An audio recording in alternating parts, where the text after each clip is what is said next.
خسارے کے کچھ نہیں ہوگا۔ بہت ممکن کہ آپ یہ کہیں کہ مولانا قرآن مجید فرقان حمید کو تو کافروں کے لیے بھی شفا ہونا چاہیے، تو وہابیوں کے لیے بھی شفا ہونا چاہیے، قادیانیوں کے لیے بھی شفا ہونا چاہیے، پرویزیوں کے لیے بھی شفا ہونا چاہیے، یہ تو سب کے لیے شفا ہونا چاہیے۔ بھائی ڈاکٹر جب دوائی دے گا تو اس سے قطع نظر کہ اس کا مذہب کیا ہو، اور وہ تو جس کو بھی دوا دے گا اس کو شفا ہونی چاہیے، تو قرآن مجید فرقان حمید یہ سب کے لیے شفا کیوں نہیں؟ اس میں فرمایا صرف مومنین کے لیے شفا ہے۔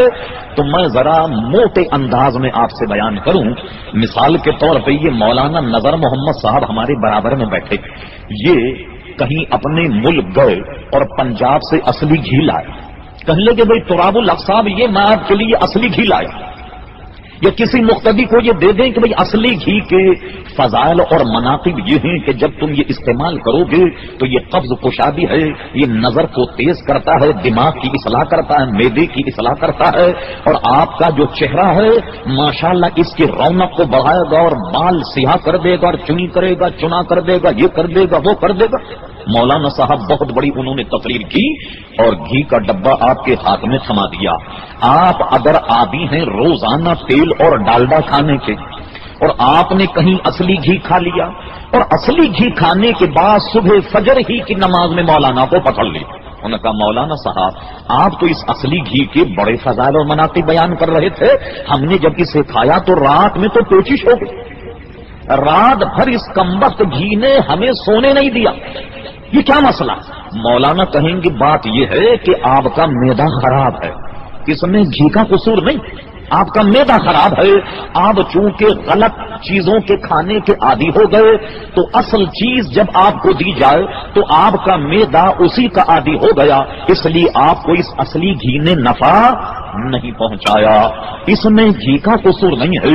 عزیزان گرامی، شفا اور رحمت تو ہر شخص کے لیے ہے قرآن مجید فرقان حمید میں، مگر جس کا ذہن قبول نہیں کرتا، جس کا دل اور جگر قبول نہیں کرتا، جس کے فہم کا دیوالیہ ہو گیا، جس کی خراب کا دیوالیہ ہو گیا ہو، تو قرآن مجید فرقان حمید اب اس کو فائدہ نہیں کرے گا، بلکہ فرما جو دل بہی کثیرا وہ یہدی بہی کثیرا، بہت سے ایسے لوگ ہیں جو اس کو پڑھ کر راہ راست پا لیتے ہیں، اور بہت سے ایسے لوگ ہیں جو اسی کو پڑھ کر گمراہ ہو جاتے ہیں۔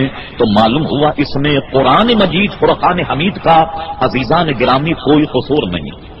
ایک بات تو یہ، دوسری بات اس قرآن مجید فرقان حمید کو عزیزان گرامی جہاں اس کے اور نام ہیں، ایک نام اس کا ذکر ہے، ایک نام اس کا قرآن مجید فرقان حمید ہے، ایک نام اس کا ہے کتاب ناطق، یہ بولتی ہے۔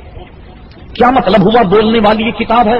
آج آپ بہت ممکن کہ آپ کے گرد و نواح میں کچھ عیسائی آبادیاں ہیں، ان عیسائی آبادیوں میں سے کسی پادری کو پکڑیے اور کہیے کہ آپ انجیل کا نسخہ لائیے۔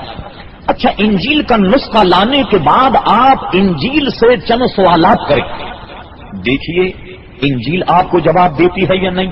اس میں شک نہیں کہ انجیل اللہ تبارک و تعالیٰ کی کتاب ہے، لوگوں نے اس میں بڑھا دیا۔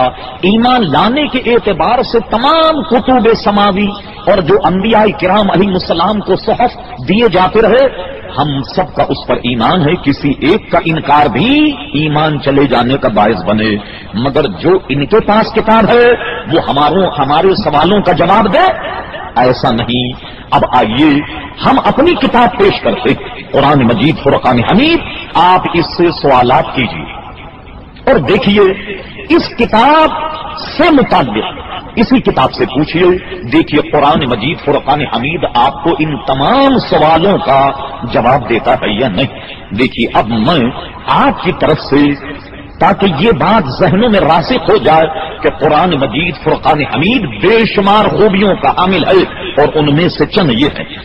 میں قرآن سے سوال کروں، اے قرآن یہ بتا جب تو نازل ہوا فارسی بولی بھی بولی جا رہی تھی، بے شمار دنیا کی زبانیں بولی جا رہی، یہ بتا تو کون سی زبان میں نازل ہوا؟ قرآن سے پوچھیے۔ اب ارشاد باری تعالیٰ ہوا، انا انزلناہ قرآنا عربیا لعلکم تعقلون، ہم نے قرآن مجید فرقان حمید کو عربی زبان میں نازل کیا۔ دیکھیے قرآن مجید اپنے نزول کی زبان بیان کر رہا ہے، اب آپ قرآن سے دوسرا سوال کیجئے. اس زمانے میں چونکہ عربی بولی جا رہی تھی، عرب میں حضور علیہ السلام جلوہ گر ہوئے، پہل عرب کے لوگوں کو سمجھانا تھا، اس لیے فرما لعلکم تعقلون، تاکہ عقل والوں تم سمجھو. حضور جب مخاطب ہوں تو عربی بولی میں. آپ کو یاد ہوگا کسی جگہ ہم نے اس پر مفصل تقریر کی تھی کہ یہ بات غلط کہ حضور سوائے عربی کے کوئی زبان نہیں جانتے تھے، غلط. حضور علیہ السلام قیامت تک کی ساری زبانوں کا علم رکھتے تھے. آپ کی اپنی مادری زبان عربی تھی، یہ الگ معاملہ.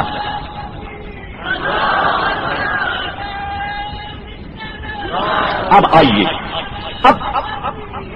اب قرآن مجید فرقان حمید سے دوسرا سوال. اے قرآن مجید فرقان حمید یہ بتا کہ سال کے 12 مہینے ہوتے ہیں، تو جب نازل ہوا 12 مہینوں میں سے کون سے مہینے میں نازل ہوا؟ سنیے قرآن کیا کرتا. ارشاد باری تعالیٰ ہوا شہر رمضان الذی انزل فیہ القرآن، ہم نے قرآن مجید فرقان حمید کو رمضان کے مہینے میں نازل کیا. دیکھیے صاحب، اچھا اب آئیے تیسرا سوال. اے قرآن ہم تجھ سے یہ پوچھتے ہیں، تو نے اپنی زبان بھی بیان کر دی، نزول کا مہینہ بھی بیان کر دیا، اب یہ بتا کہ مہینے میں تو راتیں بھی ہیں اور دن بھی ہے، تو یہ بتا کسی مخصوص رات آیا، کسی مخصوص دن آیا؟ ہم تجھ سے سوال کرتے ہیں. لیجئے قرآن مجید فرقان حمید جواب دیتا، انا انزلناہ فی لیلۃ القدر، انا انزلناہ فی لیلۃ القدر، ہم نے قرآن مجید فرقان حمید کو لیلۃ القدر میں نازل کیا. وما ادراک ما لیلۃ القدر، اور اے حبیب تم جانتے ہو، یہ ترجمہ نہیں، تم جانتے ہی نہیں لیلۃ القدر کیا ہے، نہیں تم جانتے ہو لیلۃ القدر کیا، ضرور جانتے.